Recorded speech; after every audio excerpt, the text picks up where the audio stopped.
E dentro da maturidade emocional, hoje eu quero falar com vocês sobre 3 pilares que eu considero fundamentais para que a gente realmente consiga levar e construir esse nosso espaço com a nossa autenticidade. Como desenvolver maturidade emocional para o digital? Se tu está começando a empreender no digital ou já empreende no digital, utiliza realmente esse espaço para alavancar a tua carreira, esse vídeo é para ti. Eu gosto de dizer que o digital é uma potência que a gente tem nas nossas mãos, que pode ser utilizada tanto para o bem, para alavancar a nossa carreira de fato, quanto para o mal, quanto para realmente nos afundar em informação e fazer a gente ficar travado e não conseguir realizar as coisas que a gente gostaria. E a maturidade emocional entra exatamente aí, em a gente encontrar esse nosso lugar e fazer o uso dele sem deixar de lado a nossa saúde mental. Sem deixar de lado o que realmente importa pra gente. E dentro da maturidade emocional, hoje eu quero falar com vocês sobre 3 pilares que eu considero fundamentais para que a gente realmente consiga levar e construir esse nosso espaço com a nossa autenticidade. O primeiro pilar é a autoconsciência. A consciência é a nossa capacidade de prestar atenção na gente. E isso precisa acontecer no offline, porque o que acontece em algumas situações é que a gente vai pro digital em busca de algum consolo emocional. Então, por exemplo, se às vezes eu não tô legal, eu vou então abrir minhas redes sociais, vou ficar rodando ali o feed, eu vou buscar esse consolo ali, vou buscar então equilibrar as minhas emoções ali naquele espaço, mas ali não é um espaço para isso. E a gente acaba confundindo isso. E fazer isso tem um impacto negativo nas nossas emoções e também na nossa relação com esse espaço. A autoconsciência é importante para que antes de qualquer coisa eu tenha consciência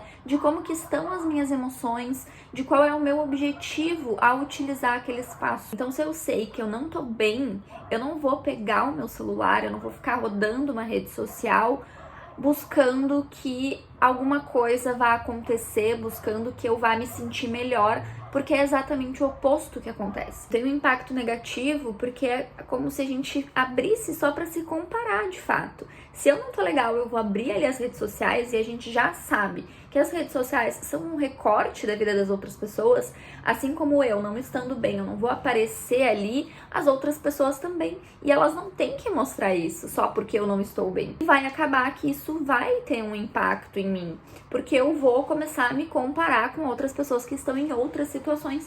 E a gente pode não se dar conta quando é uma, quando é 2 vezes, mas isso vai virando um hábito de buscar aquela rede social, de buscar abrir o celular e ficar rodando ali quando a gente não tá bem. E não quer dizer que tu não possa consumir o conteúdo dos teus amigos, não quer dizer que tu não possa também utilizar as redes sociais para assistir um vídeo engraçado, algo que também não seja um conteúdo propriamente dito. Mas eu preciso saber quando e que impacto aquele conteúdo tem em mim. A autoconsciência, a gente precisa se lembrar disso.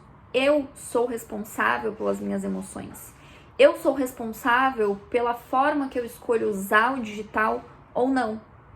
Eu sou responsável pelo meu porquê, eu sou responsável pelas minhas motivações e não os outros. É muito comum também, eu já fiz um vídeo aqui falando sobre isso, é muito comum que a gente olhe e veja, nossa, olha só fulano, ciclano, só posta a vida perfeita. Mas as redes sociais são recortes da vida, mais uma vez. Então, se eu entro lá para me comparar, antes de mais nada eu tenho que me perguntar como que estão as minhas emoções e com qual é o intuito que eu estou fazendo esse uso nesse momento. O segundo pilar é a resiliência. A resiliência é importante tanto para quem está começando quanto para quem já tem um bom posicionamento, para quem já realmente ocupou o seu espaço na sua área. Quando a gente vai para o digital, a gente tem que lidar com muitas das nossas emoções, mas muitas vezes também com as dos outros. Num espaço onde as pessoas têm essa liberdade de expressão e que às vezes acabam realmente excedendo um pouco em comentários, né? Acabam ultrapassando até mesmo um pouco dos limites. E a nossa resiliência precisa estar bem fortalecida e a gente precisa estar preparado para trabalhar ela conforme for o nosso acontecer no digital. Tem um livro que eu gosto muito que é Os 4 Compromissos e nesse livro ele fala em uma parte do livro exatamente sobre isso, sobre a gente saber dosar e compreender de fato o que são elogios e o que são críticas, porque quando eu me apego demais nos elogios, Consequentemente, eu também vou acabar me apegando demais nas críticas. Nossa, Bruna, mas então eu não posso aceitar elogios? Não, a gente pode aceitar elogios, mas a gente tem que sempre lembrar que todo elogio ou crítica tem muito do viés e muito do peso e muito do olhar da outra pessoa, que muitas vezes diz mais sobre a outra pessoa, o olhar dela sobre a gente, do que da gente mesmo. Então, antes de mais nada, lembrar da nossa autoconsciência, também a gente lembrar que a gente precisa ter consciência ali do nosso motivo de estar naquele espaço e tá firme nesse motivo, para que as críticas sejam apenas realmente o olhar sobre o outro, sobre a gente, e não algo que vá conduzir o nosso comportamento naquele espaço. E um outro ponto importante da resiliência é que quando a gente está nesse espaço, que as coisas acontecem rápido, que tudo parece rápido demais, que a gente olha para o lado e vê outras pessoas fazendo Y, X, Z, a gente tem que ter essa resiliência de compreender que nem tudo são flores e que aqui também existem desafios. Desafios para nossa carreira e também para o nosso aspecto pessoal. Eu preciso ser resiliente a ponto de lembrar que eu não vou só ter conquistas por aqui. Eu vou ter nãos, eu vou ter dificuldades e eu vou ter que enfrentar essas dificuldades. E o terceiro pilar é o pensamento crítico. Como eu disse mais uma vez, nesse mundo de informações em que a gente vive, onde tudo acontece rápido demais, onde as informações estão fáceis demais para a gente consumir, isso, ao mesmo tempo que pode ser bom, que pode ser usado pro bem, né, de forma positiva, também pode ser ruim quando a gente se deixa levar por esse universo de informações, por esse mundo de informações, e a gente se deixa ser engolido por essas informações. Que de um lado uma pessoa diz Y e de outro uma pessoa diz X. De um lado uma pessoa diz faça isso, de outra pessoa diz não faça isso.